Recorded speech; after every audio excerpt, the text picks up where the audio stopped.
My bad. We are back for another episode of Big Six Fans. It's the Liverpool call-in show. It is a little bit different today. Obviously, Liverpool with the 1-0 win against Fulham. But Jude Bellingham has been announced, and it looks like he is heading off to Real Madrid. So for everyone who said this is a PR stunt and Liverpool are still in for Jude, here's your answer. We're going to be speaking on that one. We really will be speaking on that one. I'm going to go on one of my little rants because I have a lot I need to say about all of that stuff, and all that stuff today. So make sure you guys tune in, stick around, smash the like button, and all that good stuff. It is a call-in show. So within the next 15 minutes or so, I will open the lines up and you guys are ready to jump in. We can chop it up, speak about Liverpool. Can we get top four? Are we playing without pressure? Curtis Jones, Darwin Núñez, Mo Salah, obviously, 40 GA for the season. This new system, 5 wins in a row. And more importantly, Jude Blood Clot Bellingham. You know what I'm saying? So again, I'm going to run the intro one more time. Make sure you smash that like button. And I'm going to obviously say what I need to say.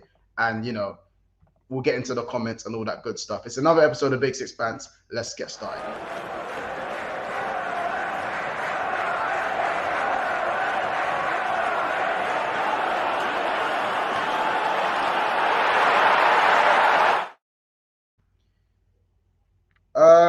So yeah, I don't really know where to start with the Jude thing. Oh wait, I know. Why are we acting like this is okay? Why, as a club, are we like, it's fine, we never wanted them anyway? It's not about whether you wanted Jude or not. It's not about whether he would have fit the system or not, how he would have helped us as a player. I generally think it's about picking and choosing whether what we're picking and choosing when we want to believe FSG, the hierarchy, what we hear in the press conferences. Because in my opinion, in my humble opinion, if we're going to listen to FSG, or if we're going to say that FSG consistently gaslight us, which they do, then why are we now going to listen to them when they're saying, we're going to go for 3 midfielders, we're going to spend big this summer? Why are we listening to that? But when it came to certain other things, we don't want to hear it, we're not going to listen, they just gaslight us. I just think we're picking and choosing when we want to take in what we're hearing about what the club's going to spend and what we're going to do price-wise. It's just that, and that's what frustrates me so much. I am annoyed about the Bellingham situation because it's like, why do we sacrifice windows for this guy only to not get him? And then now we're in a predicament where A, we can't get top 4, and B, we can't get Bellingham and 2 other midfielders. We're now given the choice of one or the other. Unfortunately, our manager, Jurgen Klopp, has miscalculated. He didn't know the midfield had gone, the legs had gone to the point that he didn't know there was going to be this much of a drop-off. So therefore, now he's realized that, but he didn't fix it in January. We went and got Gakpo, who again is playing really well, and I'm really glad that we bought him. But if we go back to the summer, the midfielders that are now going for 70, 80, 50, 60, all this big money, maybe not so much 50 million in today's market, but if we're talking 60, 70 plus million, a lot of these guys were available in the summer for 20, 30 M's. 20, 30 M's. It stinks. It smells. It's smelly. It stinks. And I hate to talk about this. I hate going on because I sound like a broken record. Do you know what I'm saying? But it just, to me, it's frustrating because it's just what could have been. It's what could have been, and now we have to sort of make do. We're not acting like a big club. We have the big club stature, but we make it out like we're broke. It's so obvious that Liverpool Football Club, we knew, the fans knew. If the fans knew, then the players knew, then the club knew that Jude Bellingham was going to cost the big bucks. He was going to cost the big bucks. It's as simple as that. So why now? Why now all of a sudden are we using that as an excuse? There's still a part of me that generally thinks that Jude Bellingham just said no. And it's not maybe just it's not outright rejection, but what it is, it's more of maybe a polite no. The Real Madrid project looks more attractive probably to him than what the Liverpool long-term project looks like. And that's fine. I generally think he's probably said the same thing to Man City, because City, Liverpool, and Real Madrid were the front runners for his signature, like it or not. So I'm more stuck between, is it Jurgen Klopp that I should be angry with, or is it the hierarchy? And I think it's both. It is both for me.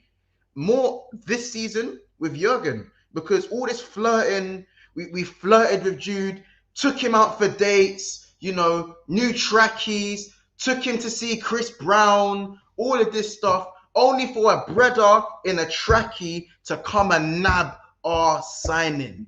We put in all that work. Do you know what we are? We're the guy who spent bread. We spent bread trying to get Jude. Dates, the whole lot.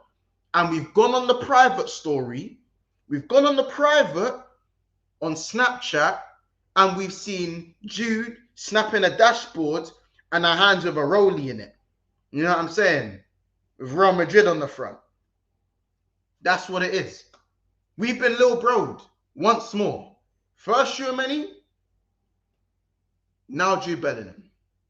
And if we want to be if we want to be at the point that we were within the last, 3-4 years, this isn't the way to do it. And as much as I really want, the links to McAllister look really positive, and the Caicedo links, Ugarte, the likes of Paulinho, all these guys that are on the list for Liverpool to sign, how many of them are we actually going to get? And remember, we still have to fend off other clubs who are playing in a more prestigious competition than us in the Champions League. Are these guys willing to play in the Europa League? You got to ask yourself that. Is our project as attractive anymore, knowing that we're showing time and time again that we can't afford the big names, or we can't go and get marquee signings over the line? A lot of the reason why certain players move to certain teams is because it's very simple. They want to play for the manager, or they want to play alongside big names, and as well as the overall structure and good wages for the club. And we're not really providing any of those things apart from maybe the manager and Jurgen Klopp. And he's had a terrible season himself. So it's just annoying, isn't it? Like, it's jarring, man. Like, the Bellingham thing, honestly, saving up windows on windows on windows. One midfielder in 8 windows is not good enough for a top club. What did we expect? What did we expect? Honestly, FSG have consistently gaslighted us. Consistently. But now we want to believe that, oh, hold on a minute. We want to believe now. We want to believe that we're actually going to spend big in the summer. I don't know. I can't say. I don't know what to believe when it comes to these men at the top. I generally believe they don't give a fuck about this club. I don't think they don't care about this club, in my opinion. I think that as long as we're getting top 4, or as long as we're bringing in that profit, these men don't give a dash. These men don't give a dash. They probably don't even know who Jude Bellingham is. I probably do, but that's not the point. You know what I'm saying? Let me hit some of these comments, because I've got a little bit more that I want to talk on before we actually get to the Fulham game and some of the performances. Big up Ravi in the chat. Make sure you guys smash the like as well. Big up World of Football in the house as well. Big up Jai in the house. Big up Pyramid Scheme. He says, big up Monts and the lads. It's just me today, bro. I'm not going to lie. It's a call-in show, so you lot will get to jump in with man as well. Remember what I told you at the beginning of the season? You'll never waffle alone. It's literally that. It's literally that. Big up Jake Ismit as well. He says, big up for the 3 points. Jar says, Nunes was so bad today. We're going to get into it. LFC to the double says, Darwin, Nunes, don't kill me. Ready for the call-in. Lovely stuff. Yeah, good. Another I'd say 10 minutes or so, and then we'll get the call-in going quite early this time as well. Played mediocre after starting well and allowed them too many opportunities. Doesn't matter, 3 points. And then Brentford. Until Jude is pictured with a shot on, I will not trust no media news. I do hear that side of it. I think it's as good as done, in my opinion. Gallagher probably going to Dortmund, according to Fabrizio Romano the other day when Jude leaves. Would you take Gundogan when his contract runs out? Klopp's worked with him before. As a Chelsea fan, I'll take him. Big up Monts. Darmish, I'd defo take Gundogan. Even now, that guy is cold. He's got too many attributes that we would need in a Liverpool midfield. 100%. How many likes are we on so far, people? Because right now, I'm not even looking. 27 likes. Make sure we smash that like button, people. There's obviously 47 people in the house, just under 50 people. So again, make sure we smash that like button and get the stream popping off.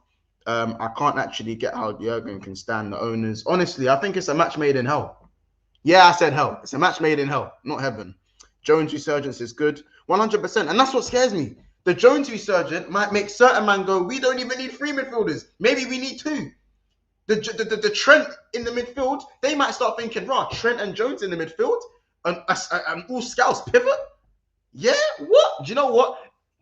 One midfielder, that's all we're going to need. One midfielder. This is what scares me.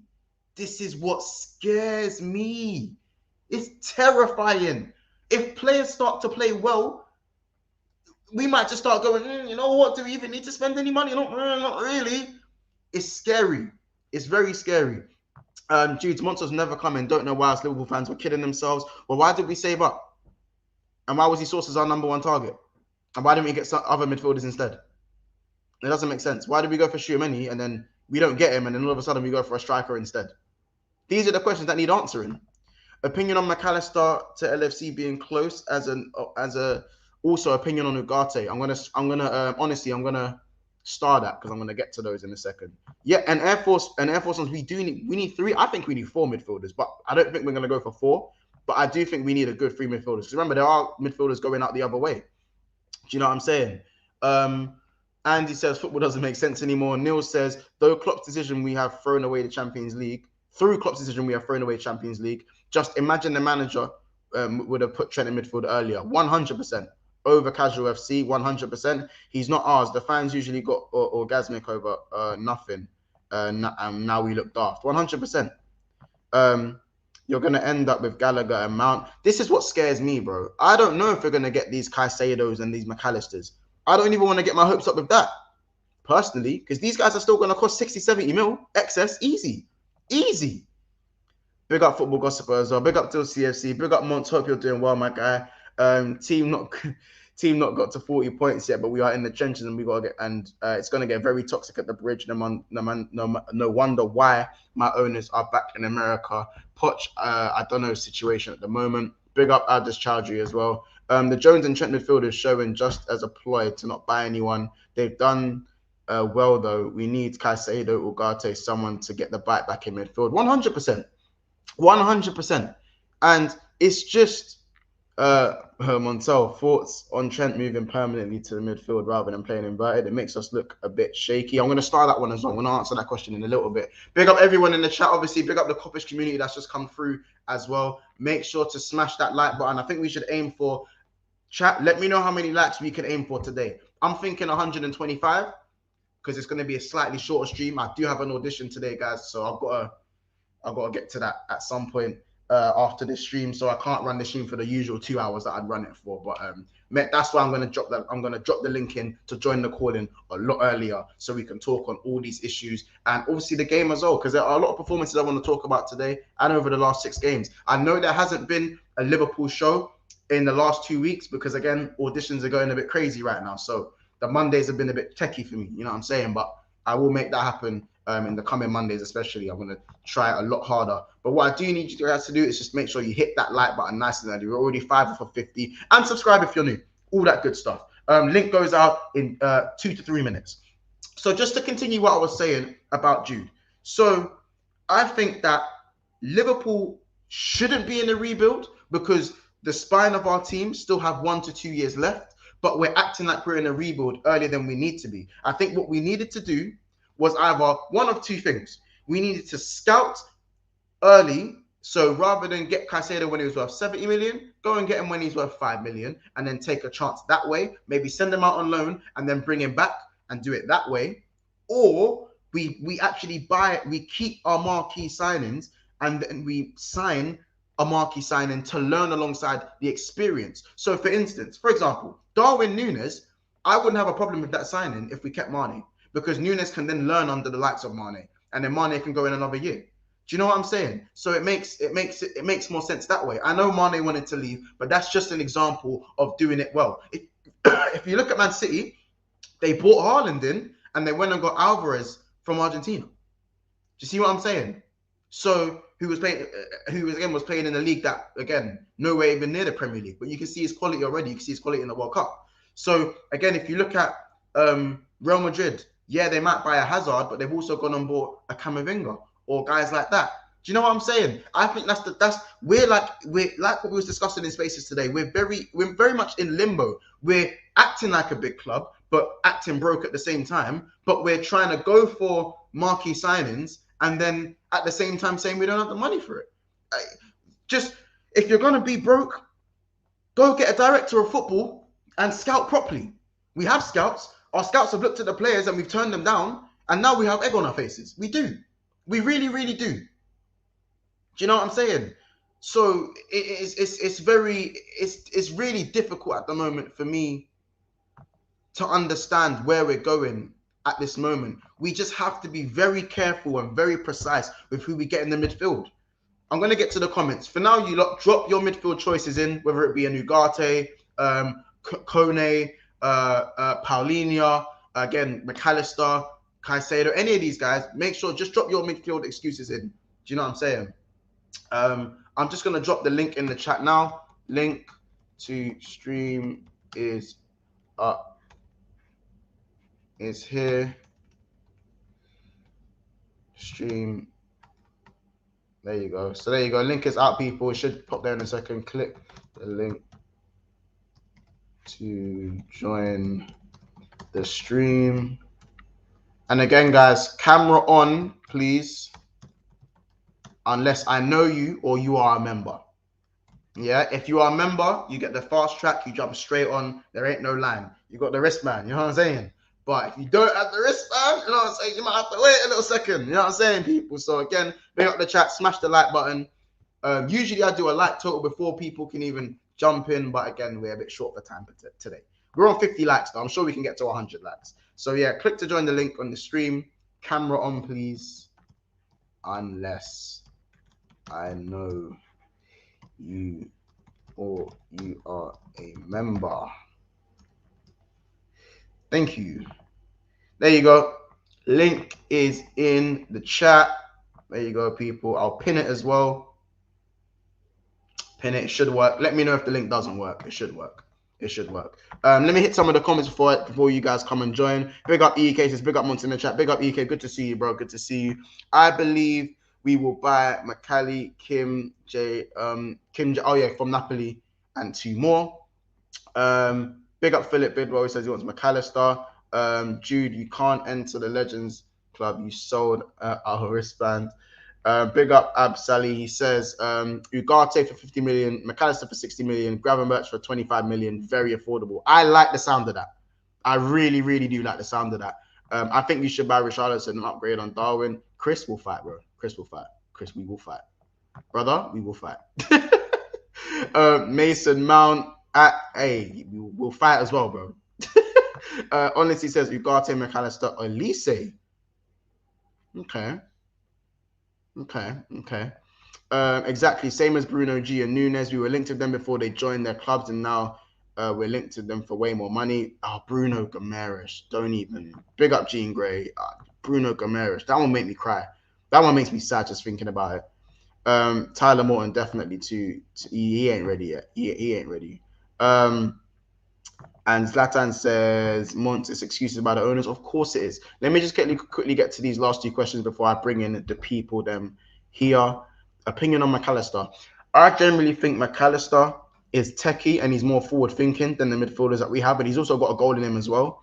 But I generally think we're going to need more backup in the DM position. So like, again, I would have rather gone for a DM first, then we start looking at the 8s and the more advanced midfielders. However, if you want to get McAllister over the line, I'm not complaining. I'm not a massive fan of him. I like him. I wouldn't say like I'm gassed off him, but you know what? McAllister has shown me that he can ball out. He's got good attributes. He can get around the pitch. He's got the legs to do what he needs to do. And I'd definitely like to see him at Anfield as well, balling out, especially with his dribbling skills. I think we need a little bit more of that. I just don't want Klopp to turn him into like a Wijnaldum type midfielder, as per se. Montel, thoughts on Trent moving permanently into the midfield, playing inverted? It makes us look a bit shaky defensively. I'm gonna bring in the people them, and I'm gonna let them. We're gonna chop this up because I feel like that's a question where my opinion is just my opinion. I want to hear everyone's opinion on that one because the Trent in midfield thing kind of goes over to the game that we played today, because I generally think Trent was unbelievable today. He balled out. He balled the fuck out today. Do you know You what I'm see that saying? roulette? You see that Yeah, roulette? you see Fulham oiled them. He oiled up Fulham, bro. He oiled them up. Them man got oiled up. Pause. You know what I'm saying? Them man Big got pause right moved. there. Them man got moved to like we was in red light. You know what I'm saying? Moved to, shifted, car keys, lunch money. Give me all of that. I Give got a me all of that. question though. You know what I'm saying? He was even making interceptions. Even when he dropped back into his right back position, he wasn't getting beaten. Like again, just give me your lunch. Give me your fucking lunch money, man. We have to touch on this subject though. Thiago, I'm sorry, man. He has So to yeah, go, bro. I He don't has want to to. go. We'll talk on that. We'll definitely He talk on has that. to go, bro. First thing though, obviously J7, Uncle Albert, Rams, and Jersey Boy. Welcome to the stream, guys. I hope you guys are all good. We're gonna get into the game very shortly. First of all, though, I just want to kind of touch on the Bellingham news. Obviously, it looks like he's going to Real Madrid. Some are surprised, some are not surprised. You guys probably know my opinion. It's not so much the signing of Jude, because me, I would have preferred Barella personally. And I think that more midfielders is probably better than just going for Jude. But the problem is how long we waited and how long we were gaslighted for. And are we still going to have that energy of FSG gaslighting us when they tell us we're going to spend big this summer? Because they also said, do you know what I'm saying? Like, we can't pick and choose when we want to believe what we're going to do in the summer. Josie, I'm going to come to you first, bro. Jude to Madrid. What's your thoughts on that? And if you don't believe it, by the way, if you don't believe it, like, you can say that as well. Like, but what's your opinion on the whole news? I think, first of all, we've got to go into the fact that I think the biggest problem is we've wasted an entire season for him to go to another club. Like, we could have got someone else and maybe not be in this situation right now. But we're in this situation right now. For me, I've always said that if he doesn't go to Liverpool, he goes to Madrid, because I think out of all the big clubs, other than Liverpool, who needs a player like Bellingham? And that's Madrid. Kroos and Modric are getting really old now. And if you think about it now, Madrid have Tchouaméni, Camavinga, Bellingham, or they can play Valverde in there as well. They've probably got one of the best midfielders in the world right now. If they get this Bellingham deal over the line, I think it will happen, because I do believe that Real Madrid will pay the money, because they've been saving up for this Mbappe stuff for ages. Mbappe's not happening, so they're going to spend their money on Bellingham. For me, I'd rather spend the money on 5-6 players, because I think Bellingham does not fix the issue by himself. And I think if we get Bellingham, it's Bellingham and one other. But I'm happy he's gone to Madrid other than the Premier League, because I do not want him to be in the Premier League if he's not coming to us. But we've just, my major problem is we've wasted an entire bloody season being told that this is happening. And, you know, we've just wasted an entire season with this crap midfield for one person, and we've pissed it out the last minute. I mean, what's your kind of thing, and everyone else can chime in on this. What's your kind of thing on the gaslighting? Because for me, it's at least come up with a better excuse. How can you come out and say we can't afford him? I generally think what Klopp meant was we can't afford Jude and other midfielders. Yes. It's either Jude or a multitude of midfielders. And if we actually went and got a few of those midfielders when they were cheaper, for example, maybe a Zuma, maybe Bruno Guimaraes, maybe Mateus Nunes, Paulinho, any of these guys who were available in the summer for a cheaper price, then we're probably in a situation where you go, can we get Jude and the midfielders? I think that's the situation. We find ourselves in a situation where we can get both, and we act like an actual big club. Now, because of the miscalculation of Klopp, we now are looking at an ultimatum where it's one or the other, and Klopp's obviously chosen to get 2 free midfielders as opposed to just getting the one in Jude Bellingham. That's generally what I think it is. Uncle Albert, what's your take on that? Let's go through the events logically, right? The report, if true, are saying that they're going to get Jude for 100 million euro. That's 88 million pounds today. If the boy goes to Real Madrid for that price, then intuitively it should tell us that he chose Real Madrid and not Liverpool. Yep. Because if he was available for 100 million euros, if that was the negotiable rate, we would have paid it. Why am I saying that? We've committed 85 million pounds to a forward who's sitting on the bench. They would have paid 100 million euros for Jude. But like you guys are saying, what the fuck were they doing stringing us up along? It wasn't one season, mind you. It's 2 seasons. Because after we missed out on Tchouaméni, we were told that we've missed up on Tchouaméni. And Tchouaméni, to his credit, said he didn't want to come to Liverpool. He was going to Real Madrid. So that was said and done. We waited and faffed around for 3 windows. It wasn't one season. It was 3 windows where we actually refused to buy anybody. Remember Klopp's famous, why aren't you getting Jude Bellingham? Well, the only reason why we're not getting Jude Bellingham is that he's not available. Remember that? That means... Say that a bit again, Uncle. Say that again. Jude, Klopp was asked the question, where are you with Jude Bellingham? And he said the only reason why we're not getting Jude Bellingham is because he's not available right now. Yeah. That's what he said. Yeah, but this is what I mean about gaslighting. Again, we've heard he's not available, insinuating that if he was available, we'd be going for him. Exactly my point. Now, go on. I'll let you finish. Then all of a sudden, we are told, oh, Liverpool made a bid. And don't forget, the bid that Liverpool made for Jude, that was supposedly rejected by Dortmund, was 88 million pounds. Transpose it. That's 100 million euros. Right? So just put it together. The boy simply told Liverpool if he goes to Real Madrid, he told Liverpool that he didn't want to come to Liverpool. That's the reason why there was such a quick turnaround, and Klopp said, okay, I'm going to go get other people. And like we're all saying, Kefren Turam was available for 35 million euros after the World Cup. Why didn't we get him? Mohamed Kudus was available for 30 million euros after the World Cup. Why didn't we get him? I could go on and on and on and on and on. The Moroccan centre mid. He was available for another 35. Not Amrabat, the other one with the low shot. Unai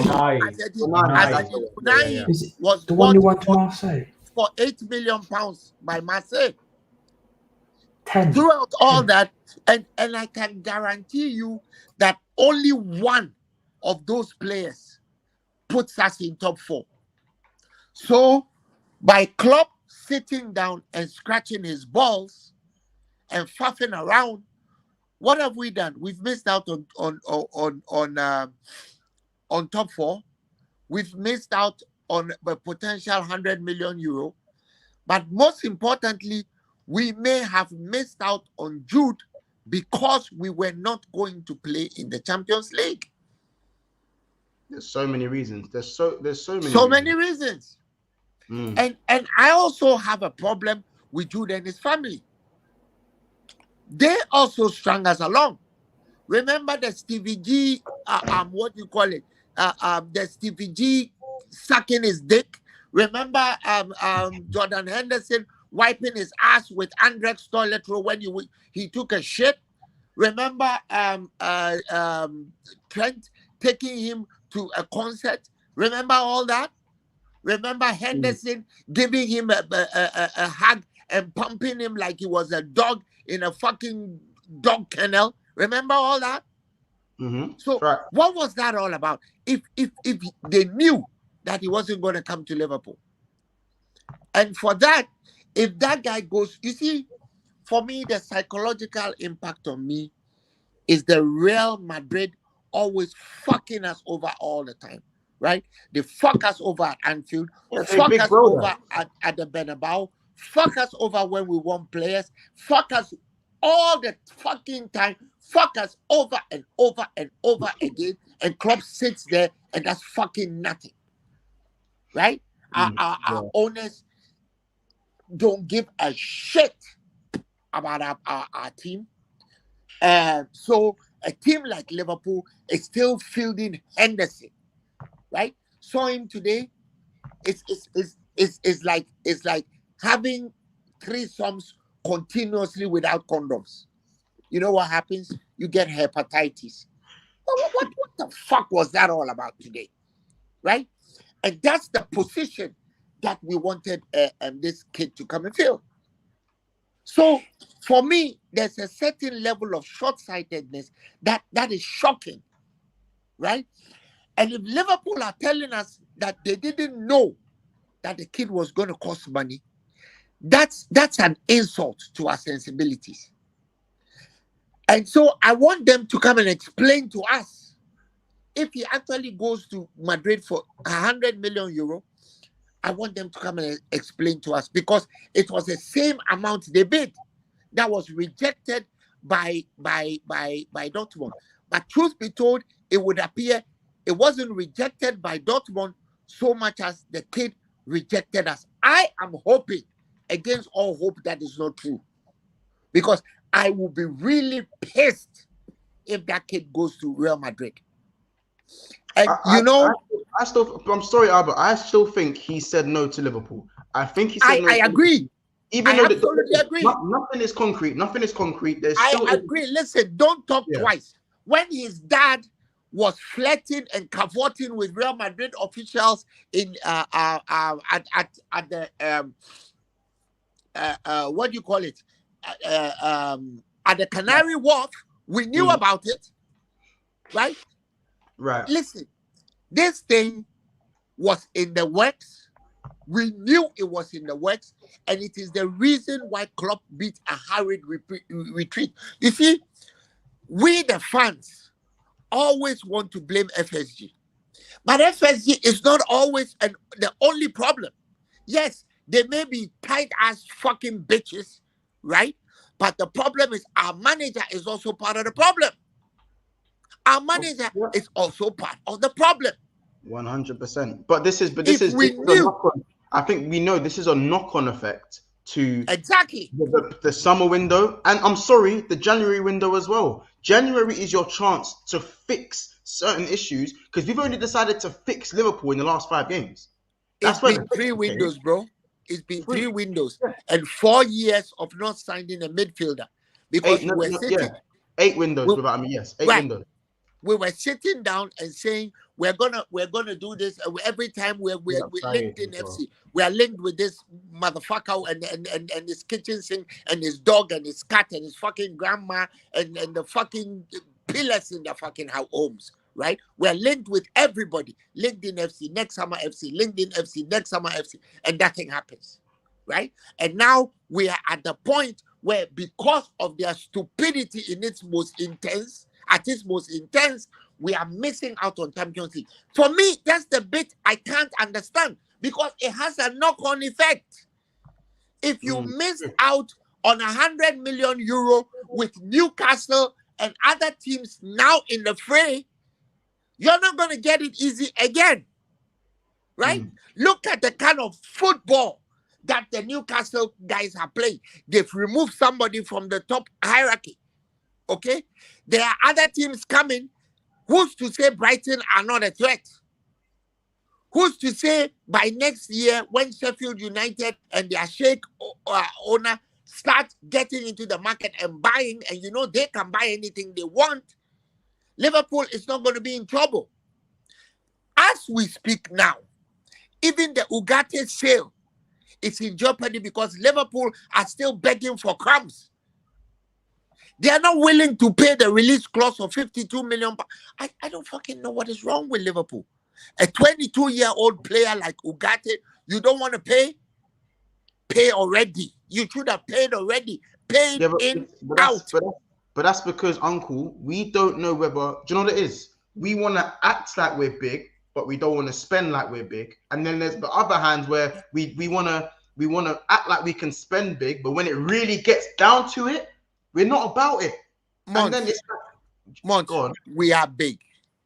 Yeah, we are, but we don't act like it. Let anybody tell you we are not big. No, but I know, but no. I have worked in financing. I have worked in financing engineering projects for 30 years. Let me tell you what. Liverpool is the only team that is financed by a bank. So if they were really looking to do these deals, our contract with Stan Chat is worth £50 million a year. So what the fuck is they talking about? Our owners are tight as virgins. That's what they are. Peep this. They have no problem spending money on improving bricks and mortar at the stadium, right? They have no problem spending £108 million on the Anfield Road extension. They have no problem spending this and spending that. Did they pay cash for that, or did they take out a facility? But it's not even that. I'm just saying that we don't spend like we should do. I think we've been very fortunate to sign the gems that we've signed over the last 5 years, because we've never had the project to sign. We've never signed marquee guys. Like Thiago's the only real marquee signing. Tell Saeed to get a life. Yeah, exactly. Tell Saeed to get a life. Saeed, get a fucking life, will you? Big up Saeed, man. Go drink some ginger ale. Big up Saeed, man. That's gang. But I'm saying that if you look at our model, look at Alisson. He was Chesney's understudy a year before we bought him. Do you know what I'm saying? Van Dijk, fair enough, was ready-made, but everyone sort of laughed at the price tag. No. Ali, even though he was Chesney's understudy, he still gained a reputation in Brazil, and he was. That's not marquee, though, bro. It's not marquee. You can't be someone's understudy for 1 year, then have one good season, and you're not marquee from that, bro. Come on, that's not marquee, bro. Like you could argue Virgil wasn't marquee either, then. He wasn't. That's my point. These men aren't marquee signings. Alisson was sought after, though. Salah wasn't a marquee signing. Mane wasn't a marquee signing. Robertson wasn't a marquee signing. Shaqiri wasn't a marquee signing. I can go on. Well, go back in history. Have you ever signed a marquee player? But this is my point. Klopp has taken us back to a place where we haven't actually been consistently for 30 years. So now that we are back where we were, just apart from this season, now that we're back to where we were 30 years ago. Mons, give me a second. The question of marquee signings, non-marquee signings, or whatever doesn't even arise because we didn't sign anybody. We signed nobody. And whose fault was that? This season, not FSG. Exactly, because we were waiting. Let me use my Serena Williams analogy. We were waiting for Serena, and then when the time comes for you to give me Serena, like Rumpelstiltskin, what did you tell me? Oh, I'm gonna fucking get Martina Navratilova, wrap her out of mothballs, get you fucking Chris Lloyd, get you fucking. What the fuck was that all about? But what the fuck was that all about? He didn't sign any fucking body. That's the problem. Because any one of these guys we were mentioning would have put us at least above Manchester United, because we wouldn't have lost to Bournemouth, we wouldn't have lost to Leeds, we wouldn't have lost to fucking all the fuckers we've lost to, right? Do I even need to go there? You know, we've lost so many matches, we've drawn so many matches we shouldn't have drawn. Put it in perspective. We are sitting 4 points behind Manchester United right now, a team we beat 7-0. Just 2 of the draws that we had puts us above them because we have a superior goal difference. So the point is, this is not solely an FSG matter. It is Klopp. because he spent the last 4 seasons buying 4 left-sided attackers. I'm not saying for a moment that he shouldn't have bought them, but I'm saying that if he had even waited on one of them and gotten a midfielder or 2, we won't be where we are. Or he should have put in a very strong word with the owners and told them that, hey, if you guys don't give me the money I need, we are going to lose money because we won't qualify. He himself was overconfident. And that's the truth we are refusing to face. He was overconfident because he asked us at one point that what kind of midfielder does he need? He has a fruitcake, he has a chocolate wafer, he has an ice cream, he has fucking sugar cane. Every brittle thing he has fucking nut brittle, peanut brittle, he has it. Right? He told us all that. But Uncle, this is the issue. We all know that Klopp's talent ID. All right, cool. Does anyone on this panel think that Klopp's talent ID is good? Anyone? It's gone down. Well, but he doesn't want a sporting director. So J7, do you think Klopp's talent ID is good? Hell no. Ram, do you think Klopp's talent ID is good? Not anymore, man. Zlatan, are you there, bro? Are you there? I am. No. Do you think Klopp's talent ID is good? No, right now? Not anymore. Jersey boy, do you think Klopp's talent ID is good? No. Albert, do I even have to ask you? No.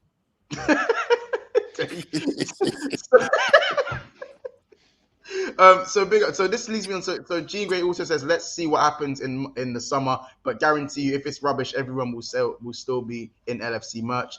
Boy, it's going to be a very interesting one. I think let's just go on to look, let me just say this before we go.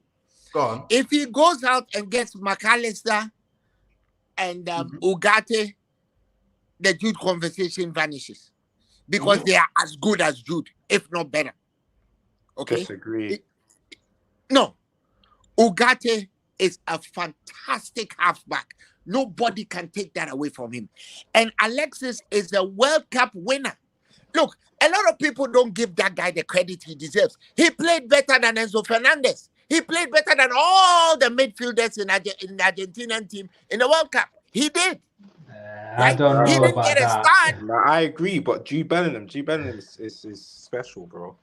Well, Listen, he can't be good This is the thing. in place right? of 2 players, though. he is special, but I carefully chose my words. I said he's as good as. I don't think Jude Bellingham's that special to be worth 120 M's at his age. Let's just call him special. I'm saying that for special, I think Alexis McAllister is pretty special too. He could carry Dortmund to a league title, as captain. That's yeah, like bro, like can we not downplay Jude because we don't have him? Because if we sign him, I don't think we need to knock down Jude. But I think the fact that we need multiple midfielders to improve this team tells us that even if we sign Jude by itself and spend the whole budget on him, I don't think it will automatically improve us or improves us to a title contender. If we are being serious and if we want to challenge for the title, now I don't mean we want to make to the top 4 because we're very close to it right now. We just needed to do a bit of business during the January transfer, but we haven't done so in terms of replacing the midfield or doing some sort of adjustment for the back line. So right now, during the summer, what we can do is sign multiple very urgently needed midfielders, which is Ugarte, maybe Kone or McAllister, someone that can run, someone that can protect the back line. And Jude by himself cannot do that. Now, I understand what Uncle Albert is saying, because we need those 2-3 areas to be covered. And if we don't do that, even if we got Jude by himself, I don't think we'll be able to be title contenders. Do you reckon? Another thing that we are not discussing is our injury record. Liverpool reads like Friday night fights. So you all know that Jude is going to come to Liverpool. Should he come to Liverpool, give him 3-4 weeks, he's going to be injured. If it's not his back, it's going to be his head. If it's not his head, it's going to be his soul. If it's not his soul, it's going to be his ass. If he's going to get injured, right? Because our training reads like what do you call it? Royal Rumble, where everybody's throwing everybody out of the ring, and the last man standing is the only one who's not hurt. So we know and that's the reason why we need a deep team. So some of us are not necessarily, and I use that word advisedly because I am pissed about Jude Bellingham. Don't get me wrong. Some of us are not necessarily upset that the excuse has been made, but that excuse is 2 years too late, right? 2 years too late. We can't get, because we all knew he was going to be expensive. Even after the World Cup, we knew that his price had bumped up because he's apart from the fact that he's a very good player, there's also been an element of media creation. Absolutely. Let's not put that away. But if we were going to get 3-4 of the caliber of Ugarte, McAllister, Gravenberg, we shouldn't have waited now. We should have at least gotten one of them in the winter window, and we won't be where we are. That's all we're saying. 100%. But I wanted to try and dive into the mind of what we think might have happened if we had a better season. Do you guys think that, on top of Klopp thinking the midfielders still have the legs to go again for one more year, and then we go get Bellingham, I genuinely think at times Klopp probably looked at that squad, he looked at how close he got to the pod and goes, add Jude to this midfield and we're great, we're fine. We're going to do it. Do you know what I'm saying? That's the missing puzzle, you know?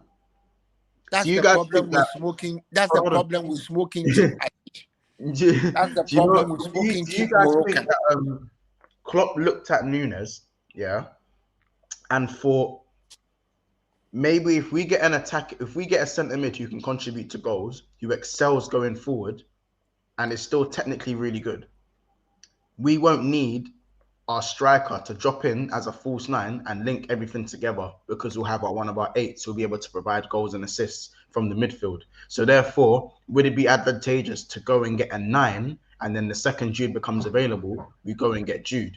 And then in the midst of all of that, Liverpool was sitting 7th place, and he goes, "Oh shit, wait, we're actually done out. We're going to need more than Jude." Is that making a little bit of sense? As to maybe, is that what Klopp might have thought or might have seen? You know, correct me if I'm wrong. I'm just thinking that I'm trying to dive into the mind, the thought process behind the madness this season.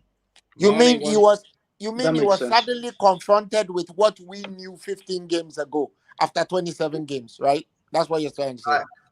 I haven't even, and by the way, Maradona, I haven't even said anything about Nunes yet. I will get to it because of his shit performance today, but I haven't even said anything. I'm talking about the window that we had. I'm talking about the window that we had. I'm not gonna lie. Do you know what I'm saying? Because we went for Tchouaméni, then didn't go for another midfielder, then went for a striker. That's not Nunes. They don't like the way you talk about Nunes. It's too funny, I swear. Yeah, bro. But it's funny now because now I've got man apologizing to me because Nunes is now our 5th choice attacker. He's our 5th choice attacker, but I'm the crazy one. I'm the disrespectful one. It is what it is. So, listen. So we could have waited, right? Because the weight of listen, I'm not 85 million pounds. We could have waited, right? Of course, 85 million. Do you know what fucking midfielders we could have got for 85 million? You know what I'm saying? Like, listen. Anyway, that's a good segue. Before we segue into the next part, we talk about the Fulham game. By the way, is there anything else anyone wants to say on the matter? Ram, Josie Boy, go on. Say your piece. I want to quickly say though, one thing is Nunes is not 85. That's only with add-ons. Just want to clarify that. But still, you could still get a lot of very good players for at least 60 million. Yeah, 100%. 100%. Rams, is there anything else you wanted to run by just before we go on to the Fulham game? Jude Bellingham is not worth £150 million. He's not the next coming of Steven Gerrard. I need to get people to think that because he's nothing like Steven Gerrard. And I've said this before, I'm kind of glad we're not getting Jude Bellingham because, like we said, we need a lot more work in this midfield. Like a lot of people said, Ugarte, Gravenberch, and Thuram, more or less 120, 140 mil max. That's a solid midfield to me. Rams, I hear what you're saying. I just think that it's not even so much Jude, bro. It's just the way we went about things, isn't it? It's just it is what it is, but like, I'm not too bothered about it because I think, in all hearts and hearts, I've said it before. If he's worth 120, I really do not want him at my football club. You know what the Americans say, right? It's not the crime, it's the cover up. There you go. Just before we move on, to the Fulham game, I need everyone in the chat to let me know what signings you want to go for. So you have 3 midfielders you want to get. Drop me the names in the chat and we'll go through those. I'm going to start those and we're going to go through those in a little bit. I just want to hear everyone's like sort of midfield preference as to what they want to get in compared to who we are obviously getting out in terms of Milner, Ox and Naby. Apart from that, we have 250 people in the house and we are currently sitting on 95 likes. So I'm about to ask, I'm going to need everyone to stop what you're doing and smash the like button. We should easily be at 150 likes. I said 125 to start the video. I was solely mistaken. 150 likes this video. I'm not going to lie. And even that's I'm being nice.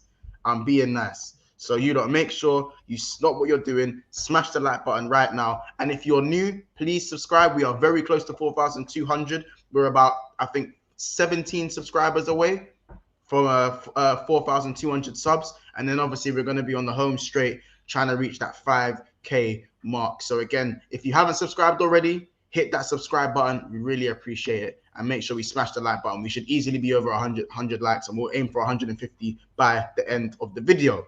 Now, people, let's hit some of those midfield free options. So Mantena says Ugarte, McAllister, Thuram. Red Dragon says Bellingham. The fact that you put Bellingham in there is Ken. Must be Joe Bellingham, innit? I didn't think I'd have to back out the picture. Today. I usually back out the picture when it's Casey Joe Bellingham. It hurts, man. I didn't have to back out that picture today. When you guys say it hurts, I really don't think it hurts that bad. No, bro, Ram, I feel like you're doing the downplay thing because we ain't getting him. If we got Bellingham, bro. Nah, bro, I'll be gassed if we got him, but at the end of the day, I still stick with my guns. He's not worth the amount of money. If I pay that amount of money, he's being quoted at 88 mil. He's being quoted at 88 to 100 mil, bro. Bro, even then, like, come on. What do you mean, come on? He's doing that Dortmund team, bro. He's not Steven Gerrard, bro. No, it does matter, bro. If we're blasting all that money for that, I'm expecting Steven Gerrard to come. Look how much money we blasted on Nunes. And you're telling me you would have 88 million on. And do you want to do it again? Okay, by that logic, do you want to do it again? No. That's two. They're not. No, that's two different situations. Bro, because you saw what Sancho is doing right now. I could play that card right now. We didn't need this, bro. Bro, this is the same guy that comes from the league that you love to get players from. Remember, Ram, you are a Bundesliga specialist. So you can't talk about Sancho when half the players you want us to get are from that same league. Bro, I'm in France right now. I'm scouting Ligue 1. I want a French revolution. So you've changed up. Bro. When I went to France, there's a whole load of players that are sick there, man. I'm telling you, I want a French revolution, man. Yo, all I'm saying is if it's anything by the way, it's not if he's being quoted at 88 to 100 mil, I will lose my shit. I will lose my mind. 88 to 100 because now that's affordable. How about that? We could have grabbed that last window. Because if he's going for 88 to 100 mil, then Klopp might have been right. In terms of if he was available, bro, if he was available, do you know what I'm saying? If he was available, then we'd go and get him. I think that's crazy. But let me hit some more of these midfield threes. Bellingham, Caicedo, Ugarte, Rice, McAllister, Madison. Interesting, no gunner. Ugarte and Caicedo. Maradon says Caicedo, McAllister, Lavia for Flacco. Gravenberch, Ugarte, and McAllister. Bellingham, Rice, Caicedo. One-time spending. Ugarte, Caicedo, and Bellingham, says Kismet. McAllister, Gravenberch, Thuram, and the throw out. There one. Copper Miners. He's what's your lot's opinion on him? No. You reckon he would work? No. Bro. I'd rather get Gravenberch, bro. Honestly. Yeah, like, I've before I hadn't really done my research on him. I done a little bit of research on him, and he's got that kind of lanky stature, and he kind of gets about, I like him in it. I like what I've seen from him. I think him, but it's like he could learn to be like Fab. So, but go on. Gravenberch is more like, Gravenberch is. I don't want to say his name, but he's a bit like Vieira, very lanky, very strong. But, if you're talking profile, not the actual talent. No, he's nowhere near talent-wise of Vieira. But I'd rather him. But Coop Miners is all right. He's a good deep line playmaker. But again, I really don't want him. We need more. Like, he'll be great backup, but not starting. McAllister, Gravenberch, Thuram. I would even take Maddison as well, as he will be free, as well as Tielemans. I'm not gonna lie. You see Maddison and his injuries, it would just piss me off. It would just piss me off. And also, Klopp don't like 10s. Klopp don't like anyone who plays 10 or too much tech. Mons, let me just say something. Yeah, but like there's somebody in your chat who calls himself speaking facts, who's hurling insults at me. Listen, man. If you want this to become an insult fest, get on the stream and show your face, you fucking moron. What we'll say is, if anyone is hurling insults, especially to anyone on the panel, mods, can you please do your thing? I'm very busy. I think he's been removed. Don't hide behind the cobwebs and hurl insults. If you are a man, show your face. Uncle, don't worry. I think he's been removed anyway. I'm just checking the chat. I can't see. I think he's been removed anyway. I believe. Call me a glory hunter. I am glory hunting your mother and your father, asshole. Don't worry, Uncle. Don't worry about that. Capo, as a mod, please, as I said, if you're still in there, mods, just make sure you're active and make sure people aren't insulting the guys on the panel. As I said, they're taking the time to show their face on the panel. They don't have to do that. They didn't have to jump in today, but they come here and say their part each and every time. So listen, no negativity towards the people on the panel, or you have me to answer to, or you'll never be in this chat again. It's up to you guys. So I don't want to have to be that guy, but I can be that guy. I'm usually welcome to everyone, but please do not make anyone on the panel feel uncomfortable. Yeah, disagree with that all you want. But what you mean by I'm talking, this old man is talking senselessly. I'm as old as the donkey that sired your mama. let's not move the whole personal insults.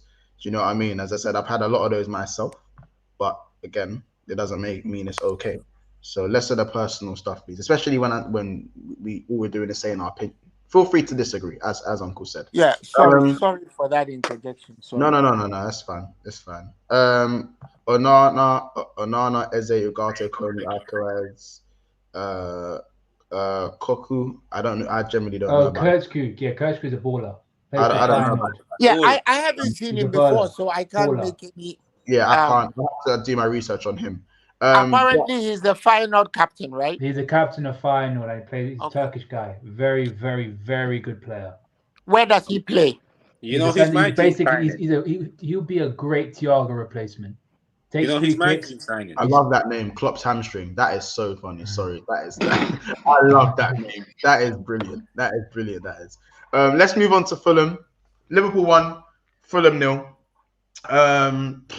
Boy, oh boy. I wouldn't say it's the best performance, but there were some standout performances. I think we defended a little bit better.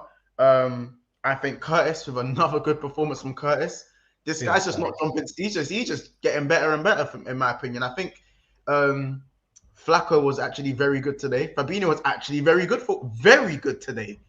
I saw the old Fabinho today. He still turns like a 12-wheeler, a 14-wheeler, but he was very good today. Mo Salah I think the system is suiting him a bit better now. He's able to come inside. He's able to retain the ball. He's able to jink in and out. Him working with Trent. I'm really liking it. I think that Tsimikas coming in was a little bit shaky, but done what he needed to do at times. Van Dijk, a good performance from Van Dijk today. Very good performance from Van Dijk. They won't talk about it, but he was very good today. I genuinely believe it was a risk starting Nunes, and I think he didn't have a good game. I don't think he had a good game. We'll get into that. I think we missed Gakpo today for large amounts of the game. I don't think I'm unfair in saying that at all. And Diaz was okay as well. I think Diaz had phases. Listen, man, I've been forced to do some mea culpas, man. What I've said about Curtis Jones, I don't just want to raise my hands. I may have to raise other things, man, because I have said some shit about the guy. This is what I'm saying. We've said some stuff. Again, tidy, precise. You know what it is? The way he's pressing and winning the ball. I don't know if if he's this good or he knows raw. Liverpool are getting 3 midfielders. He must have visited his village in Nigeria and seen the Marabu or something, because the turnaround is so drastic, man. I was like, the first I remember when I saw him like in the lineup in the Arsenal game. I was sitting in the stands and Anfield, and I nearly lost my head. I was like, Klopp is going to be the end of us. And then he ended up being the best midfielder in that match. And the roller coaster hasn't stopped. I said a lot of shit about him. I have to raise my hands and say, hey, I'm sorry about all I said, because he is an actual, he is a baller. Man, now I understand his confidence, but he needs a little bit of coaching. I think he hangs on to the ball a little too long, and sooner or later somebody is gonna dispossess him and cause us a problem. Because it nearly happened today. I don't know if you guys saw it. I said some things about Gakpo as well, and Gakpo is now becoming the most important player in our attack. I mean, I called him the wrong Ghanaian, and I said all kinds of things, man. So I have to do the mea culpa and say, hey, sometimes Klopp knows best. So let me just pull myself out. I was on Ensman's show, and Ensman immediately said, Albert, you have a mea culpa to do. And I said, yeah, I know where you're going. I said some shit about Curtis, because Ensman has always been saying that Curtis will come good. And I'm like, you're smoking some cheap crack. And he's like, Ensman. He's like, Albert, I'm telling you, the guy will come good. And I guess he's right. He's doing well. He's doing very well. And he's actually staking a place for a start. He's not just squadding. He's actually starting, and he's doing well. Yeah, I'm gonna be completely honest. I didn't say completely that he's not good enough, but I did say this was the season for him to prove something to us, prove that he's still a Liverpool player. And boy, I'll vouch that. I know. I'll vouch for you on that one, Ram. I'm not gonna lie, Ram. I'm not with you on that one though, because you know what I said. I said the only reason he still plays in the Liverpool first team is because he scouts. I said I'm sorry, Curtis. I know I said it. I know, bro. I know. I feel bad every time you're balling out. I don't know, bro. I'm sorry, innit? But listen, there's no pressure at Liverpool right now. If we were to go and play in the Champions League and play a Real Madrid or play a Bayern Munich, would Curtis be out of his depth? That's the question I want to ask you, man. He needs coaching, man. He needs coaching. Because if he hangs... As much as we cuss him, hold on, Uncle, as much as we cuss him, this is his first run of games instead of being just chucked in willy-nilly. Yeah. That's true. Yeah. Because if you're a footballer and you're coming in bit by bit, and you're nowhere near the best of the midfielders that are currently playing for your team, and you suddenly get a run of games and you start balling out, what are you going to tell your manager? Yeah, but Gaffer, like you were playing me one every how many games? Now you're getting a run of games, I'm performing. That's probably what you're going to tell your manager, right? We've all played ball. That's probably what you're going to tell the Gaffer. Do you know what I'm saying? So is it form, or is it a run of games that he's always needed because he's maybe a rhythmic player and he's not got the quality like Thiago to just kind of come in and be class straight away. I mean, every young player needs a little bit of rhythm. I mean, you can't expect them to go in and out unless they're like incredibly talented. Like we're talking levels talented, and we all could agree that Curtis is not at that level. But he can use the excuse of injuries might have really stopped his development, but he's taking his chances. You can't say he hasn't, and he's done well, bro. Like he's done really well. He's sort of turned everyone. Like a lot of people are having a lot of U-turns about him, and like you said, there's still some things that he needs to polish. I know people like to go on about his pressing, but I'm still a little bit like, bro, you need to tackle properly. I don't like none of this NBA stealing shit or pickpocketing. Just clamp some plays. Just get into the tackles. I like his. I think he wins the ball back really, really. I think he wins. I know he does, but it's always he leaves himself open to get dispossessed again. And it's like if you just tackle instead of like trying to pickpocket, you would. And he has that durability about him, as in like he's a big lad, so he can still produce them tackles. Did he get an ACL? No, he had like a ankle problem. Then he had like an eye injury. Yeah, I know he had a poke in the eye from Elliot, but in training. But I don't know what the Elliot done up his eye, and Elliot also injured Diaz. That's two men. Elliot, you're a menace. Diaz. Elliot injured Diaz. He injured Bobby. He injured Bobby. He injured Bobby as well. Yeah, and he injured Curtis. Guys trying to get people out of the way, man. Right. You say what you're saying, like instead of telling them to break a leg, he actually goes and breaks legs. Damn. Yeah. Well, if he gets rid of them, he gets a start. Then he's played 40 matches. That's his plan. What was I going to say, Jason? What was your opinion on the game? Some standout performances for you, or anything that kind of disappointed you? Trent was pretty much doing what Trent does best. Majestic, amazing. I didn't think he had the roulette in him still. So when I saw he roulette, I was like, okay, now I'm good. And then obviously he was spraying passes. He was kind of unlucky with that shot that hit off Diaz though, because I actually think that was going on target. But yeah, Trent, Salah was to me he was good in it, but obviously he got doubled up a lot in it, and he was doing a lot of touchline as well. Like a lot, he was hanging around the touchline in it. But I think he was good as well. And yeah, Virgil did his thing still. He actually cleared the ball off the line, and he actually he organized the defense and that, and he was actually like commanding his area and whatnot. But disappointing, I have to say Nunes still.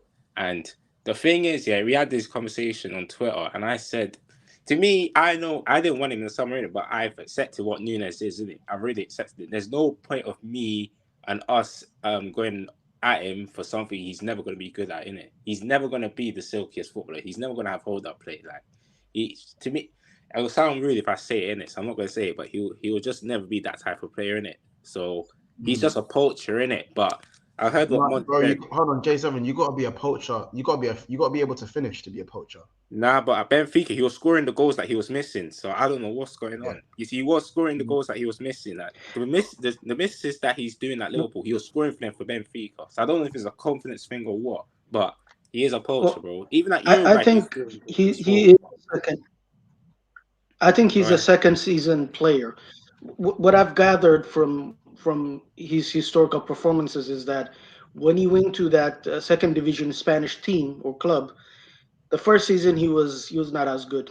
The second season he performed really well when Benfica got paid for, I think 13 million to get him. First season in Benfica he was crap. Second season, which was his last season, he actually performed and he was scoring.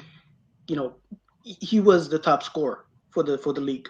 My thinking is that he probably will do better next season, but I'm not gonna hold my breath because he's not suited to our system.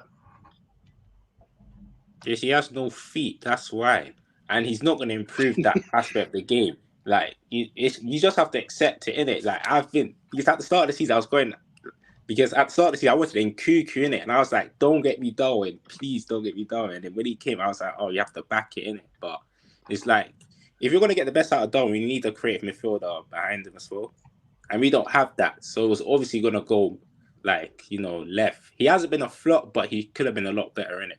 Yeah, I think he's been underwhelming, and I think unfortunately I've been saying this. How about this? Hey, chat. Remember when I told you guys at the start of the season, Ram, I'm pretty sure you can vouch, when I said Nunes ain't that far from Origi? Remember that? Remember? No, I ain't saying shit, man. Origi is a slinger. They dragged me for that. I got dragged for that. I got hella. Drifty was gonna Mons, I gotta say, Origi is better in terms of efficiency. How many of you guys saw Ian Rush? How many of you guys saw Ian Rush? Nah, only highlights. Nah, not like in the flat, bro. I wasn't. What about John Aldridge? I was in my dad's ball bag. What about John Aldridge? Was not born. Nah, we weren't born. The reason why I bring them up, and even to an extent, Gary Lineker, these are guys that if you gave them ball to feet outside the box, they didn't know what to do with it. Oh, I don't know about Rush. That's my type of strikers, though. You feel me? Rush was a one-touch, put it in space, let me hit it where the goalkeeper isn't, kind of striker. So was John Aldridge. I'm just highlighting some of the. I think that if we play to his strengths, and as usual, like we've already said, he needs a run of games. No, but Uncle, I'm sorry. I know you're right in the way he used to finish, because I've gone and watched back certain clips, but I've also seen clips of them man popping it one touch. I've seen these man pop it one touch. It comes with time. You was watching it them times. Them man could bang ball. I'm not saying they were bare technical, like Rush was bare technical, but these man, there were certain attacking moves and certain goals. I was like, rah, man are popping it off and moving, like in and around the box. You don't get to this level without being technically deficient. So we are talking within a certain context. Let's just talk about his strengths. Let's be careful here. The guy has scored 15 goals in all competitions. I mean, come on, man. This is his first season. How many did Suarez score in his first season? Let's have this. Suarez. I know, but I'm saying almost complete football. When Suarez first came in, let's have this conversation at the end of next year. I think you get better. When Suarez, we are not going to use only 11 players. We're going to have to give different teams different looks. So some of the players are going to have to be on the bench. Some of them will come on when needed. So, I mean, like Jota came on. I mean, Jota is an efficient killer. He's a serial killer. He came in, finished the job against Spurs. Tottenham. No player in Liverpool today would have finished that chance. If that chance goes to Nunes, he messes it up. Careful, Mons is here. He might say Salah. It goes to Salah, he messes it up as well. Did you see what he was doing today? Salah is waiting for his records. That's another conversation we're going to have about Mohamed Salah. We all love him to pieces, but I think that the focus on his records is destroying the team's overall potential. Today, there were a series of chances he had. He should absolutely have put somebody else into play. But that's another conversation we're going to have. Salah is Salah. Yeah. If I start talking about Salah, somebody's going to come and insult me again. So I won't do that. Listen, man are allowed to say what they want to say about certain players, especially Salah, how I think about Nunes. I just like to call it as it is when I talk about Nunes. And I just think a lot of people can't understand it because he's our player. I think a number of things are almost concrete, and that is Nunes is not good enough to start for Liverpool as it stands. I think we can all agree with that right now. He's not good enough to start for Liverpool. He's not that far off Divock Origi. Some would argue and say that Divock Origi is better. He's still lacking footballing fundamentals that he's going to have to learn in his second season, because that's when there's less excuses for him. He's also going to have to find a way into the first team, into the first 11. And it's simply because if he doesn't make his way into the first team, how is he going to develop the way we want him to develop. He is a rhythmic player that needs to get into rhythm to start scoring goals and to look like a player that, the player that we actually want to see. How is he going to do that when Gakpo is playing the full stand the way we need it to be played? Because he ain't going to play left wing over Diaz, he ain't going to play left wing over Jota, and he's certainly not going to play on the right wing. So where is he going to play? That's a good problem to have, bro. That's a good problem to have. Yeah, it's a good problem. And then he turns, and then we're talking about Origi. We're talking about 80 million Origi. That's what we're talking about. Because none of us gave Gakpo a chance. We did give Gakpo a chance. We were saying all kinds of things about Gakpo. And Gakpo came in. He's coming through the front door and broken down the door. Bro, so others have to step up. We keep talking about the 15 goals he scored in all competitions. No one's saying he has stank out the joint. Núñez has not stank out the joint, but he's been underwhelming. He's been underwhelming. I think we all agree the things that we praise him for the most is everything off the ball. That goes without saying, Mons. It goes without saying. We all agree with you. What I am saying is let's give him another season. Because I'm not done with him. I'm not saying sell him. I'm not saying again. I agree. I think he will come good. It's just about what are we gonna have to do to make him come good, especially if he's not playing at a level to break into the first 11. That's when it starts to become a slight worry for me. And another thing we have to be honest about is his finishing. That absolutely has to improve. It has to, because if he was at least finishing a wider plethora of chances, then people like me can't talk as much. I think it's a confidence thing, though. Personally, it's a confidence thing. It can't be a confidence thing because you got the money you cost and what we need to get out of you in the long term. You need to be a technical finisher. But you need to put the price tag on his head. That's on the club. It's not his fault. It's not his fault. It's not his fault. It's Klopp's fault. It's not his fault. He should have been brought in when Mane still stayed, or he should have been brought in at another time where he's more established. One or the other. The pressure should not be falling on his shoulders. But here we are, and we have to be honest. If Núñez played for any other team apart from Liverpool, we would laugh at his every move. Months, a few weeks ago on this very show, we were selling Jota. Remember? Yeah, I don't know what people do. Remember, we were selling Jota for 70 million, 60 million. We're debating. No, some of us were debating that he should go to Newcastle. Remember that? I never. No way. I said 120, bro. I want big money. Some of us wanted him to go to Newcastle. We're not saying that now. That's crazy. But Jota for me, but it's different though. Like again, I don't like when we use Suarez as an example, Jota as an example. These guys can play football. These guys have footballing fundamentals. Núñez is still lacking footballing fundamentals, and on top of that, he still struggles to finish efficiently. You have to be good at one or the other. If you don't excel in either of them, you're not good enough to take Liverpool to the next level, and you're not good enough to play for Liverpool even now. And how are you going to improve if you're not playing at a certain level? And this is my problem with Núñez. I want him to come good. I want him to prove me wrong. I apologize to Darwin Núñez on Coppership R&B music. I put on the American accent. I put on the R&B music was there, and I apologize because I want my players to prove me wrong, because that's what they do whenever I think a player's not it. And right now, I'm not going to lie. I've never thought Darwin Núñez is it. I still don't think he's it. I don't think he's the guy. Let's give him another season. No. I'm saying he deserves the time. I just don't think he's the guy. I'm allowed to not think Darwin Núñez is the guy. I look at him and I don't see a good footballer. I see someone who can become a good footballer. But for me, right now, from what I see, I'm not convinced in it. He doesn't convince me. But I think there's a number of things he probably needs to learn. As I said, the language, all these other things about football, he needs to all these other technicalities he needs to improve on. But again, I just feel like people, and just to hit Ultra's comment, he's, let me try and find it. He said, when I called Núñez a dickhead. Are man them still going on about that? Go to a football game at Anfield and you'll hear worse words than dickhead. You'll hear more. Anyone who you man go Anfield. You man in the chat go Anfield. Go Olympic Stadium. Go Emirates. Not Etihad. Go Old Trafford. You know what I'm saying? Go to any of the stadiums, and I'm telling you, you're gonna hear a lot worse than the word dickhead. Just because I called Darwin Núñez a dickhead because I was angry at his terrible performances, I don't care. I don't care. I was hot. You get called worse than that. You're on your big wage. Do your fucking job. I don't care. Like, was I wrong to call him a dickhead? Maybe the word, yeah, I was probably wrong to call him a dickhead. He's one of our players and we support our players. But at the end of the day, they're getting called worse.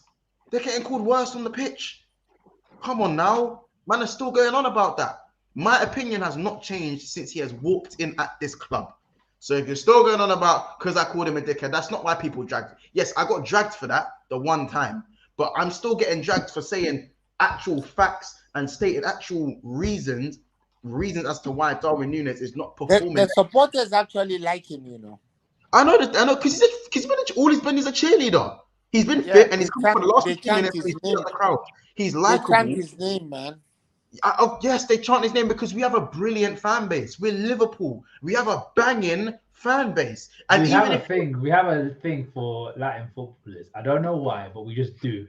Yeah, especially guys that if you put yourself about, Liverpool faithful will love you. We love that. I'm not saying I like that about Núñez, but I don't make him a good footballer. So just because I'm honest about it, don't mean we have to, oh yeah, but you called him a dickhead. Oh yeah, but you called him a dickhead. Do you know how many players get called cunt, dickhead, arse, this, and that? Please, man, come on. We have to accept him for what he is, though, innit? We have to accept for what he is. I've accepted it already, so again, it is what it is. Like, bro, as I said, some people just can't. The thing is, right? It is what it is, isn't it? What I've seen from him, he's shown glimpses of like, okay, you got something about him. That I need to tell you, that goal against Newcastle is a very, very hard technique to do. Take it on the touch and then volley it like that. It's a very hard technique. The first thing I said on the Terrace group chat was, bro, that was like Batistuta-esque. Like, if you've seen them clips of Batistuta, that was like what he did. That's probably one of the hardest techniques you got to do in football. Yeah, and he's shown signs of that. Well, Rams, I think one of the things from observing Núñez that I've seen is that he's a one-touch play, like one-touch bang goal kind of player. If it's not, he overthinks it, he fluffs it, he overhits it. That's what happens when Núñez thinks about opportunities in front of him. Yeah, he's 100% instinct striker. He's one hit, one like striker. There we go. One touch bang. So I have to bring up this comment. Months is the reason why I stopped watching this channel. You can discuss a topic without being disrespectful. Bye. Anyway, he stopped watching, but he's watching. No, but like I run the channel. It's my channel. Well, he just said he stopped watching, but he's watching. Brother, like, it's my channel. Are you talking about being disrespectful to Liverpool? How do you know what he was saying if you were not watching? It's my channel. It's not even disrespectful to Núñez. Is it disrespectful to Núñez or is it disrespectful to Corey? Because then there's two separate situations. Yeah, bro, I don't know. Man, think I'm being disrespectful because I talk with Vim. Probably the same man that say I'm being aggressive because I'm shouting. So you get it. You belong in the same bracket. And yeah, sorry, my bad for saying the C word. Obviously, if I get demonetized, bro, they say that all the time in games, man.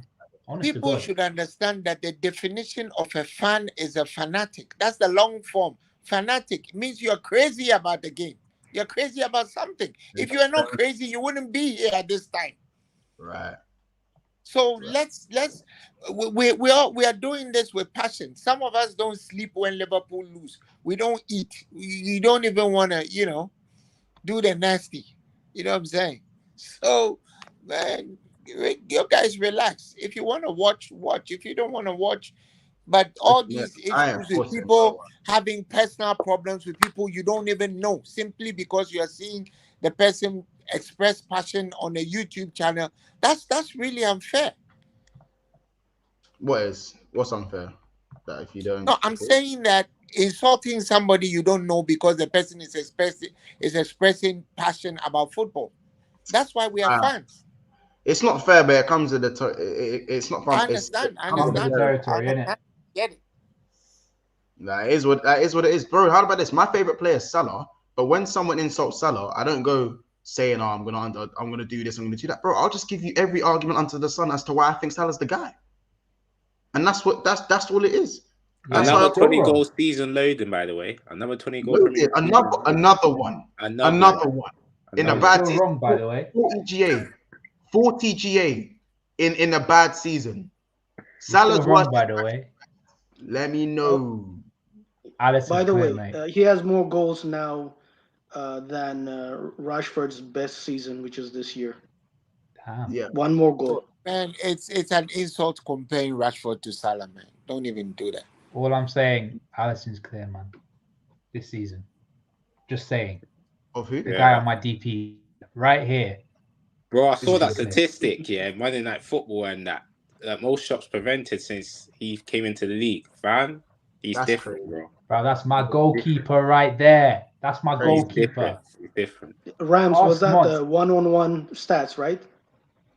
Yeah, I only know last year's. Last year's was what? Alisson is the reason why we are not in the relegation zone, man. Why we're not Chelsea, man? Why we're not Chelsea? Because if Alisson was at Chelsea, Chelsea would be where we are, but he's not. My guy, bro.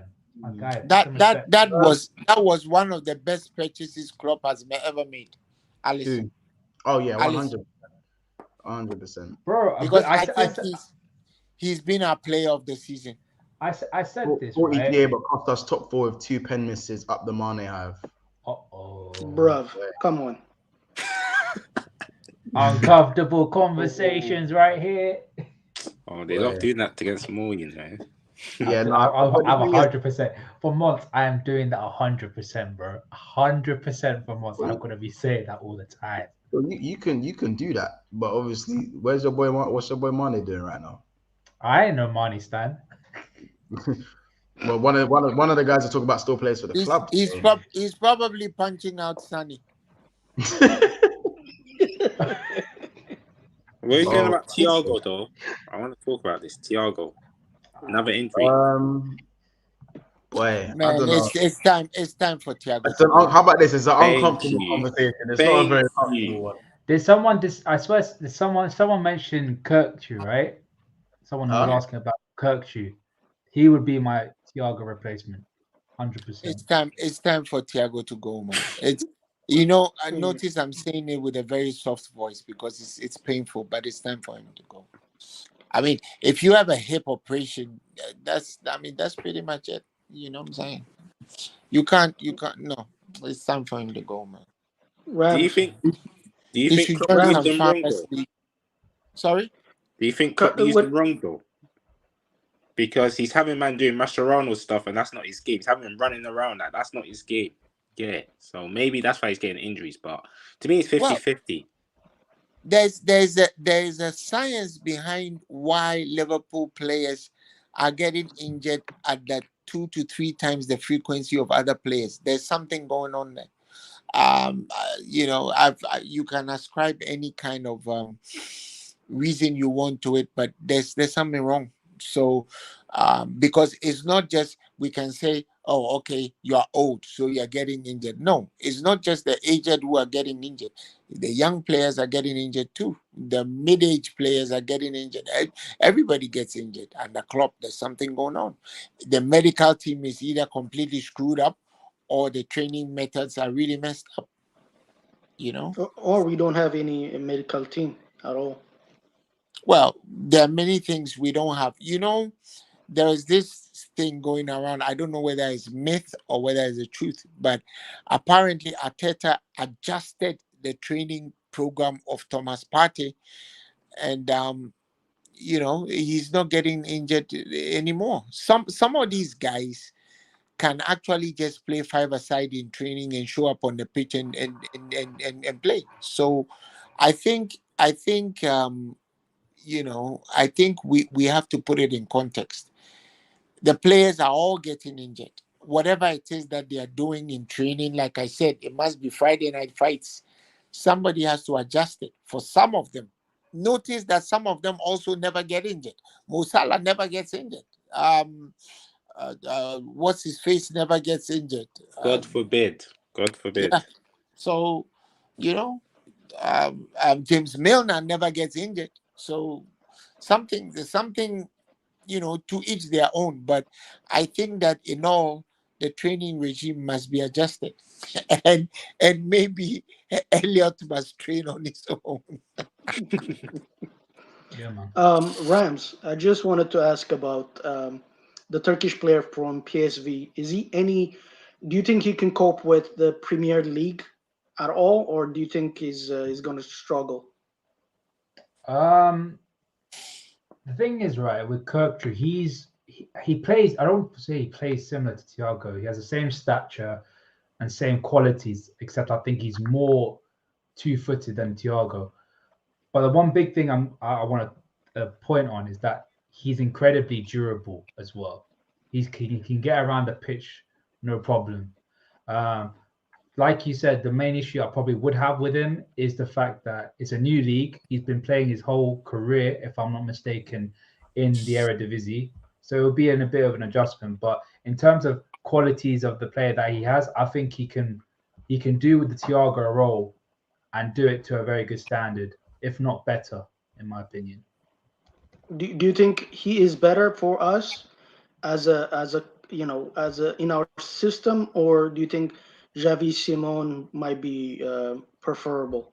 No. Kirktrue 100% over Simon. Xavi, who? We know we have Carvalho, right? Them little curly red dribblers. Klopp don't like them. Yeah, Xavi Simmons will break down in our system. Xavi Simmons will get treated like Carvalho. Sorry, I'm back. Man, his legs are too thin, man. That Xavi Simmons guy takes a whack. He takes a whack. He's cold. I don't want him. He's in Homerton Hospital, man. He was cold. Big up Beijing Reds TV with a super chat. He says, at this point, even if they bought Microsoft, Chelsea still won't excel. I like that. Big up yourself and thank you for the super chat. Big up Beijing Reds TV, man. Hey, we love Big Frank Beijing Reds, man. We love come on, man. We love Big Frank, man. We love Super Frank. Yeah, Pop Sanchez says Monts United gonna bottle top 4. I don't think so, man. I can't. If they bottle it, they'll bottle it, man. They will. Wait, you think United are gonna bottle it? I can't. Market anywhere. It starts tomorrow, man. Bro, if they bottle that shit, uncomfortable conversation, my friend. First Tottenham. If United bottle it, Eric Ten Hag, first Tottenham semi-final. Now this uncomfortable conversations, my friend. Uncomfortable conversations that we're gonna have about this guy. By the way, Brighton still have three games left on hand. So even Newcastle can bottle it, man. Nah, Newcastle's doing bits, bro. They're just backing everyone right. They'll be beaten by Arsenal tomorrow. No. I don't know, man. I don't know. But listen, people, we're gonna wrap up there. Is there anything else anyone wants to say before we do wrap things up? If we're gonna do the Trent inverted thing, I want to get a new right back. That's all I'm saying. Okay. Do you guys think Trent can do it for the long term, or do you think it's just a situational tactical change? The thing is this. I agree. I don't know who just said that, but I agree 1,000%. You can only do that against certain teams. Against certain teams, they will completely kill us. And Spurs showed us that a good and fast winger down that right side of our defense will completely take us apart. Because all they need to do is to put the ball early. Notice that the goals we conceded early into space. And it's not just the left side, it's the spaces that they leave in between because you space them out. And if you have somebody who has his feet in cement like Robbo, it gets worse. So we need a fullback. I'm happy they are quotes exploring the possibility of getting Jurriën Timber because that will go a long way to resolve some of those problems. Outside that, they should get a fullback. Forget about Calvin Ramsey. He's not ready for prime time, man. He's a complete dandy cake. He's not ready for prime time. He's a melt. He's not ready. If I was to give a name out there, there's a guy again plays for Feyenoord. His name is Marcus Pedersen, who's a very, very solid right back. And Alexander Barr, who plays for Benfica as well, he's a solid right back as well. I'm looking at Walker Peters because these guys are going down. Yeah, I like him. I like him. These guys are going down. And then there's another kid in Galatasaray called Sacha Boui. He's a French kid. He's a very, very good fullback. So we were linked to him at one point, linked again. He's another 22-year-old. But at this point, I think our best bet will be Kyle Walker-Peters because Southampton are definitely going down. I don't see them getting 36 points. There's no way that happens. So, Fair enough, people. I think we should add a center back as well. Yes, I agree. Just to be understudy for VVD. But they were going out. They've been talking to Van Indika because he's free. I don't know where that's gotten to, because he apparently wanted to go to Barcelona, but Barcelona ain't got no money to pay nobody. So we'll see what happens. If he comes, if we get a Van Indika, that's really cool, because we can sit Robertson's ass on the bench. Oh, that guy is ass. Okay. But nobody talks about it. He must have something. He must have something. Yeah. Because if Trent does what he does, we all go fucking gaga, right? If we all go gaga if Trent does what he does. We'll have to see. But listen, guys, big up everyone in the chat. Big up everyone who's joined. Big up everyone who's subscribed as well. Big up the members. Big up Solo MCFC. Big up Jamie Phillips. Big up Dennis the Great. Daniel, Beijing Reds TV. Daniel, honestly, Snake Eyes, D1 Millie, Roms, NDT, Baby John Benonka, Aiden Andrews, and of course, Kaz. Make sure, I think likes total, we're on 133 likes. So if you're watching this back, let's run this up to 150 likes and beyond. We are 13 subscribers away from 4,200. So, by the time this video gets its watchbacks, make sure you drop a subscribe and let's get us to the 4,200 milestone. We love milestones on this channel. Big up everyone who's on the panel, especially. So as I said, big up J7, big up Zalatan, big up Uncle Albert, big up Rams, and big up Jersey Boy. As I said, they're taking their time to come late night and talk Liverpool. They didn't have to do that. They didn't have to jump on, and they've taken their time to do that, obviously, with the call-ins. Big up everyone in the chat as well. Big up Beijing Reds for the super chat. Big up Football Gossiper. Big up Jean Gray. Big up EK. You know what I'm saying? Big up Saeed who popped in. Big up Kaz.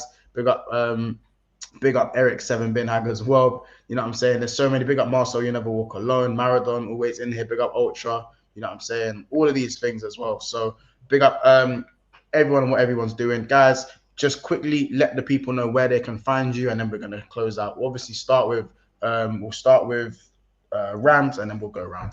So Rams, let the people know where they can find you if you want to be found. You can find me on my Twitter, LRB Rams, and also find me on the terrace where I'll be chopping up stuff about Liverpool and about the top six and so on and so forth. Good stuff. J7, where can the people find you, bro? They can find me on J7 TV, as I have my own football show every Monday. So if they want to see that, they can check out the channel. Good stuff. So put it up and you should have put it in the chat so we can yeah, like and subscribe. Yeah, man. Yeah, Jay, you send me your links in the private chat if you can before we end. Jersey Boy, where can the people find you, bro? Yeah, I didn't get to say much tonight, but World of Football, just World of Football, and Twitter's WOF official. Good stuff. I'll put the link in. So. Good stuff. Just have the link in there for me. Zalatan, is there anywhere where you'd like the people to find you, or you kind of just like don't find me? You just don't find me. It's okay. I'll be in the chats once in a while. Yeah. Appreciate it, bro. Appreciate it. Thank you. Enjoyed some of your takes for real, man. Big up yourself, man. Thank you. And let me just quickly put some of the links there. Yeah, guys, just drop your link in the private chat ASAP, just so I can just dash them in the chat there. Dash them in on the comments. I'll dash it in the description below as well. Channel. All right, people, it's been another episode of Big Six Bants. You know what I'm saying? Make sure you go and subscribe to the people there. Subscribe to the Ram stand, obviously. Go see Rams and that on the terrace. Obviously, Uncle Albert, you'll catch him on the likes of my channel. You'll see him on the Sound channel. I'm always with Jordan Henderson. Yeah, man. Big up everyone. You can catch us on the hoof. Yeah, look, see, there's that. Let me leave with this one. It's another episode of Big Six Bants. Take care, people, and we'll see you. We hang out with Squiggly. We'll see you in the next one, man. Take care, people.